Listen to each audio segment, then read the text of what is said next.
Hi viewers, welcome to prime city properties. நம்ம இப்போ பார்த்துட்டு இருக்கிறது triple bedroom flat, new flat. இது 1470 square feet built-up area, UDS 607 வரும். First floor, second floor, third floor, each floor ஒரு flat தான் develop பண்ணியிருக்காங்க.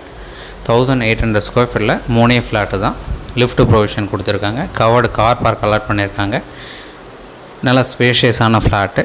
நார்த் ஃபேஸிங் என்ட்ரன்ஸ் வரும். பில்டிங் ஈஸ்ட் ஃபேஸிங் வரும். கிரவுண்ட் ஃப்ளோர் ஃபுல்லாக ஸ்டில்ட்டு பார்க்கிங் கொடுத்துருக்காங்க. ரெடி டு மூவ் ஆப்ஷனில் இருக்குது. ஃபர்னிஷ்டோட இந்த ஃப்ளாட் வந்து ரெடி பண்ணி கொடுக்குறாங்க. ஸோ சைட் பார்க்கணுச்சா மறக்காமல் கால் பண்ணுங்கள். சூப்பரான ஃப்ளாட்டு, பிராண்ட் நியூ ஃப்ளாட் சொல்லலாம். ஸோ இந்த ப்ராப்பர்ட்டிக்கு உண்டான ப்ரைஸு 1.35 crore சொல்கிறாங்க. ஸ்லைட்லி நெகோஷியேட் பண்ணிக்கலாம். Semi furnished, ready to move ஆப்ஷனில் இருக்குது. ஏதாச்சும் டவுட் இருக்குது அப்படின்னா கால் பண்ணுங்கள். சைட் பார்த்து டிஸ்கஸ் பண்ணுவோம். தென் தேங்க்ஸ் ஃபார் வாட்சிங்.